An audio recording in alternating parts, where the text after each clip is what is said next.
नमस्कार दोस्तों, मैं Rajneesh Sharma soul insights platform पे फिर आपके बीच में। आज शुक्रवार है, जैसा कि आप सब जानते हैं। शुक्रवार का दिन हमने चुना हुआ है सिर्फ क्वेश्चंस पूछने के लिए। आप मेरे से इतने क्वेश्चंस पूछ रहे हैं जो कि सबके लिए फायदेमंद हो सकते हैं। तो क्वेश्चन शुरू करने से पहले, क्वेश्चन के आंसर शुरू करने से पहले मैं हर बार की तरह आपको एनवायरनमेंट पे बोलना चाहता हूं कि एनवायरनमेंट को क्लीन कीजिए, पेड़ लगाइए। जो इंसान जितने पेड़ लगाएगा उसका उतना ही बिजनेस फ्लरिश होगा, उसका उतना ही बिजनेस चलेगा, क्योंकि पेड़ों का कारक अगर ज्योतिष में देखा जाए तो बुध है।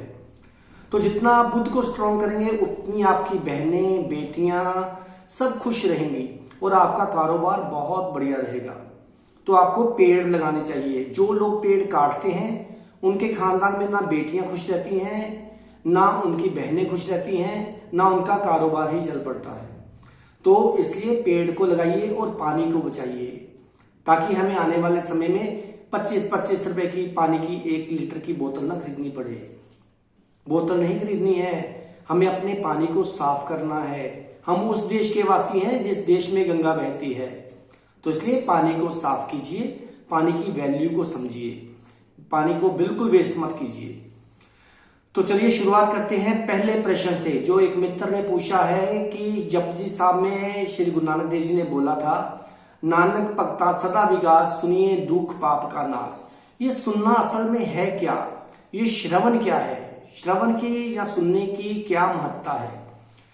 देखिए, जब आप सुनते हैं तो आपने शायद नोटिस नहीं किया होगा कि तब आप अंदर से मौन होते हैं कि विचारों में होते हैं। अगर आप अंदर से मौन हैं तो आप सुन के भी उस चीज को पा सकते हो जिसको साधना से पाना भी कई बार मुश्किल होता है। असल में सुनने का महत्व यही था कि आप अंदर से मौन हो जाओ, क्योंकि जब तक आप अंदर से मौन नहीं होगे, ना कुदरत आपकी हेल्प करेगी, ना कोई परमात्मा ही आपकी हेल्प करेगा। तो इसलिए गुरु नानक देव जी ने बार बार कहा था, नानक भगता सदा विकास सुनिए दुख पाप का नाश, कि वो वही हमेशा आनंद में रह सकता है, वही हमेशा विकास में रह सकता है, वही हमेशा तरक्की में रह सकता है जो सुनने को समझ गया। और जब आप अंदर से मौन होएंगे तो जो भी बात बोली जाएगी वो आपके अंदर तक, गहराई तक पहुंच जाएगी। क्योंकि जब आप मौन होते हैं तो आप शून्य होते हैं, और शून्य को कुदरत पसंद नहीं करती है।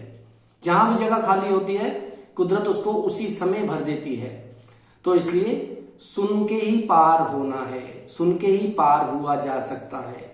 ये तो महावीर जी ने बोला था, श्रावक श्राविका, उन्होंने बोला था, उन्होंने कहा था सुनने से ही इंसान पार हो सकता है। तो सुनने का मतलब ये अंदर से मौन होना है, ना कि विचारों में रहना है। जैसे आप मौन होंगे तैसे ही आपका जो कनेक्शन है अलमाइटी के साथ, यूनिवर्स के साथ जुड़ जाएगा। अब एक और मित्र ने पूछा है, हठ योग और सहयोग के ऊपर बोलिए। ये बहुत जरूरी है, क्योंकि कुछ लोगों को देखा गया है कि सुबह उठ के ही इतने पाठ लगातार करते रहते हैं कि हमने 3 घंटे पाठ किया, हमने 6 घंटे पाठ किया, हमने पानी में बैठ के पाठ किया, हमने पहाड़ पे जाकर पाठ किया। ये क्या है? देखिए, हठ योग क्या है, पहले इसको समझने की कोशिश कीजिए। हठ योग और सहयोग, जब भी आप हठ योग करेंगे, मान लीजिए एक गाड़ी है, उसमें पेट्रोल लगेगा ना जब आप गाड़ी को चलाएंगे, चलेगा ना। अगर उसमें पेट्रोल लगेगा तो पेट्रोल हमें फिर डलवाना पड़ेगा, फिर पेट्रोल लगेगा, फिर डलवाना पड़ेगा, एनर्जी डलवानी पड़ेगी। तो इसी तरह जब आप हठ करते हो तो आपकी कितनी ऊर्जा वेस्ट होती है। अगर आप बार बार किसी भी मंत्र को या किसी बात को जपते जाते हो तो कितना आपके अंदर वो जो एनर्जी है वो भी लगती है। लेकिन सहज में क्या करना है? सहज में सिर्फ शांत होकर बैठ जाना है, शांत होकर, किसी हठ की जरूरत नहीं, किसी ताकत की जरूरत नहीं है। तो इसी तरह तो कबीर साहब ने तभी तो कहा था, साधो सहज समाधि भली, कि सहज भाव मिले रघुराई। तो इसका मतलब समझिए आप, इसका मतलब ये है कि सहजता में ही सब कुछ है। जो हठ योग है, हठ गुण है, वो पुरुष का गुण है, और जो सहजता गुण है वो स्त्रीण गुण है। यहां मैं एक मेल और फीमेल की बात नहीं कर रहा हूं, मैं बात कर रहा हूं फीमेल एनर्जी की और मेल एनर्जी की, जिसको शिव शक्ति एनर्जी भी बोला गया है। तो इसलिए सहजता में रहना ही परमात्मा में रहना है, क्योंकि सहज होंगे तो आपके अंदर अहंकार नहीं होगा। कहते जहां अहंकार नहीं वहीं परमात्मा है। तो हठ में तो आपके अंदर अहंकार जाग जाएगा, मैंने इतना तप किया, मैंने ये किया, मैंने वो किया, मैंने पानी में खड़े होकर पाठ किया, मैंने घाटी पे जाके पाठ किया, मैंने पहाड़ पे जाके पाठ किया। अरे क्या किया, फिर तूने कुछ किया ही नहीं भाई अभी तक।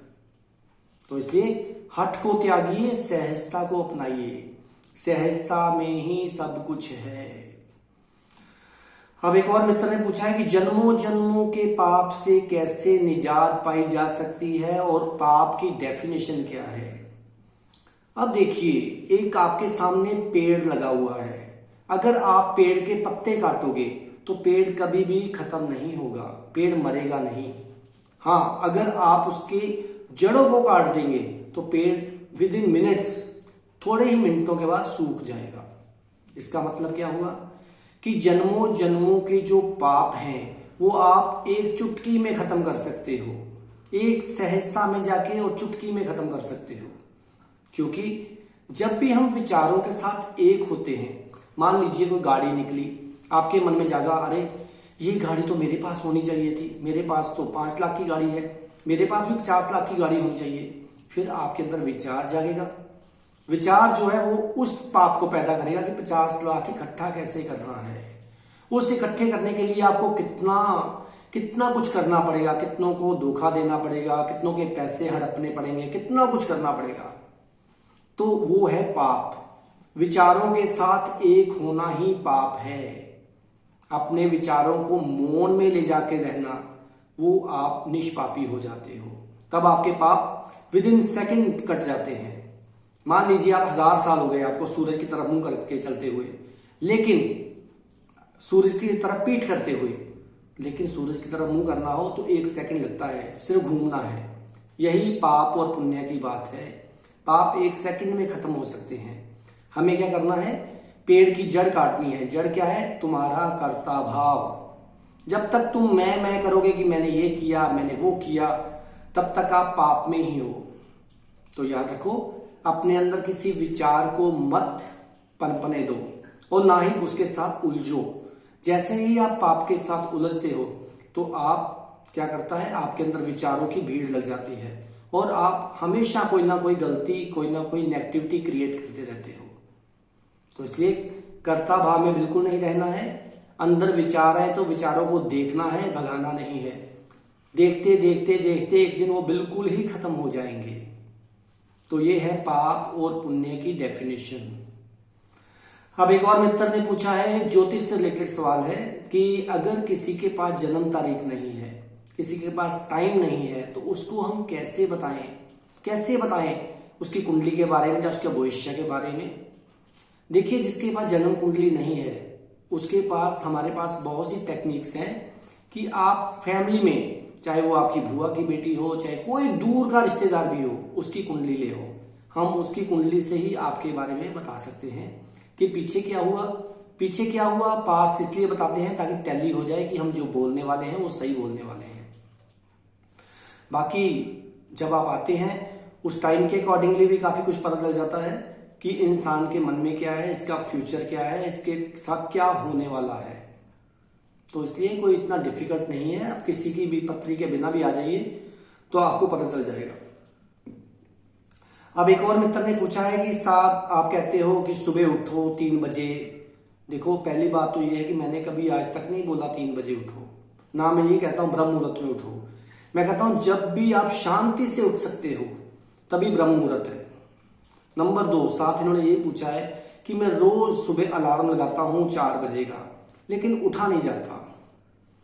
अब मैं आपको अलार्म का साइड इफेक्ट बताता हूं। जितने लोग दुनिया में अलार्म लगा के उठते हैं वो सारा दिन आप देखिए वो इरिटेट रहते हैं, सारा दिन इरिटेट रहेंगे जो अलार्म के साथ उठते हैं। अलार्म अपने आत्मा का लगाइए, रात को कह के सोइए कि सुबह मुझे 4 बजे उठा देना, तो आप पूरे 4 बजे उठ जाएंगे। उसकी घड़ी कभी गलत नहीं होगी, आपकी घड़ी गलत हो सकती है। तो अलार्म के साथ बिल्कुल नहीं उठना चाहिए। अलार्म के साथ उठेंगे तो इरिटेट तो रहेंगे ही, आपकी बॉडी भी इम्बैलेंस्ड हो जाएगी। बॉडी इम्बैलेंस्ड हो जाएगी तो कैसे ध्यान करोगे बताइए। और ध्यान मैंने अभी पिछले क्वेश्चन में बोला है सहजता में करना है। तो अगर अलार्म लगा के उठोगे तो वो तो हट से उठ रहे हो कि मेरे को उठना ही उठना है भैया, अलार्म बज गया है। नहीं, जो भी करना है सहज पूर्वक, अलार्म के बिना, अपने अंदर परमात्मा जो बैठे हुए हैं, आप ही परमात्मा का जो रूप हो, उसको बोलिए कि मुझे सुबह इतने बजे उठा दीजिए, वो उतने बजे ही आपको उठा देंगे। अब एक और मित्र ने पूछा है कि आत्मा का स्वरूप क्या है। जो पिछली बार भी उन्होंने पूछा था, इस बार फिर बार बार लिखा कि एक बार फिर बोलिए। अब मैं एक नई बात बताता हूं, जो आत्मा का स्वरूप है वो लिक्विड है। मैं उसको लिक्विड कहूंगा, तरल कहूंगा। अगर चींटी में गई तो चींटी का रूप धारण कर लेती है, हाथी में गई तो हाथी का रूप धारण कर लेती है, इंसान में गई तो इंसान का रूप धारण कर लेती है। हुई ना तरल। वो इतनी तरल है, इतनी फ्लेक्सिबल है, इतनी लिक्विड है कि आप उसके साथ भी बैठ सकते हो। कहने का मतलब, जो आत्मा का सूक्ष्म रूप है, जो निराकार है, वो है, और जो आपका शरीर है वो उसका साकार रूप है। यानी कि ये जो हमारा शरीर है, ये आत्मा का ही फैला हुआ रूप है। तो इसलिए आत्मा के स्वरूप को पहचानना है तो मैं आपको समझा नहीं पाऊंगा ज्यादा डिटेल में। वो जब तक आप खुद नहीं उसको पहचानेंगे, खुद नहीं जानेंगे, तब तक आप नहीं जान सकते। तो इसलिए मन तू ज्योत स्वरूप है, अपना मूल पहचान। ये गुरु नानक देव जी की बात को याद रखिए। अपने मूल को पहचानिए, अपने ज्योत स्वरूप होने को पहचानिए। वो किसी के लिए कोई मुश्किल नहीं है। कहानियों से नहीं मिलेगा, कुछ ध्यान करके मिलेगा। ध्यान करना नहीं है, ध्यान में होने से मिलेगा। कहानियों को छोड़िए। कहानियां का मतलब होता है सच भी है और झूठ भी है। अपने आप को पहचानिए, ध्यान में रहिए 24 घंटे। 24 घंटे उसी आत्मा स्वरूप में रह सकते हैं आप, अगर आप जानते हैं कि हमने वहां कैसे पहुंचना है। और सबसे आसान वहां पे पहुंचना है। उसके लिए किसी हट की जरूरत नहीं है, किसी भी विधि की जरूरत नहीं है, किसी तरह की कोई पखंड की जरूरत नहीं है। सिर्फ उसमें होना है। जैसे ही आप उसमें होंगे तो आप ध्यान में उतर जाएंगे। विचारों का ना होना ही ध्यान है, क्योंकि जब आप मन से पार गए तो आप ध्यान में चले गए, ध्यान में गए तो आप आत्मा के साथ एक हो गए। तो देखो फिर आप कितने तरल हो जाते हो पानी की तरह। ना आपको काम, ना क्रोध, ना लोभ, ना मोह, ना अहंकार, कुछ नहीं करना पड़ेगा। अपने आप ही आपका समर्पण घट जाएगा। ये हो गया सहज योग। कुछ नहीं करना पड़ेगा और समर्पण घट गया। फिर वही बात, मन तू ज्योत स्वरूप है, अपना मूल पहचान। तो चलिए मित्रों, अगली बार हम आपको मिलेंगे हरिद्वार में। हरिद्वार में गंगा के किनारे हम पहुंचने वाले हैं। आपके मन में जो भी सवाल उठे आप जल्दी जल्दी उसको YouTube पे डालिए, ताकि गंगा से रिलेटेड और धर्म स्थानों से रिलेटेड जो भी बातें होंगी हम उस क्वेश्चन आंसर सीरीज में करेंगे। तो तब तक आप मेरे चैनल को इसी तरह सब्सक्राइब करते रहिए, सोल इनसाइट्स _RV रजनीश। तब तक आप खुश रहिए, आबाद रहिए, जिंदाबाद रहिए। नमस्कार।